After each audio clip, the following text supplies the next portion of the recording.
How do you think that these fishes can help people with disabilities? Let me very briefly explain my experience. I had a car accident in Malawi in 2013, and since then I have to use a wheelchair.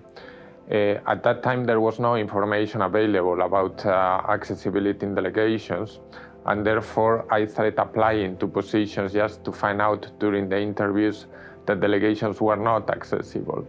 As you can imagine, it was a very frustrating process.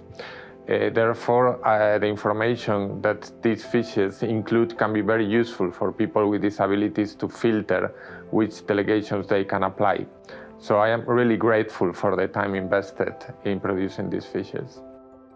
How could the EU use this information? Well, I think that these fishes are very important, first of all, to create awareness, as accessibility is not always on top of the head of delegations. Despite the European Union has signed the Convention of the Rights of Persons with Disabilities, unfortunately, most of the delegations are still not accessible.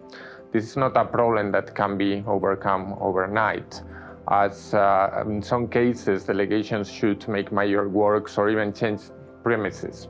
Nevertheless, I think that these fishes could contribute to do small works, such as building a ramp or making a toilet accessible, that can really create a difference. How could we encourage that more people with disabilities apply to positions in delegations? Well, first of all, I think accessibility of delegations should improve, as there are very few opportunities for persons with reduced mobility. Furthermore, sometimes I have felt some preconceptions about what a person with a disability can or cannot do. It's very good to inform potential candidates about the constraints that they could face, but not to take decisions without consulting with the candidates. Let me put one example. My previous delegation was Cambodia. In Phnom Penh, in the capital, nothing is accessible. There are not sidewalks, so even people who can walk struggle to move around. Nevertheless, I recruited a driver, and I had 6 great years, personally and professionally, there. Another example is security doors. In some delegations, I face a lot of questions whether I could open the door. It's true that this can be a constraint for a person in a wheelchair, but so far I have not found any security door that I cannot open.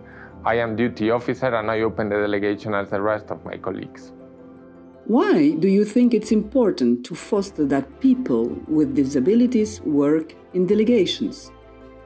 I think it's very important to give visibility to persons with disabilities in the countries where we are working. We spent millions in projects aiming at integrating people with disabilities, and we need to practice what we preach.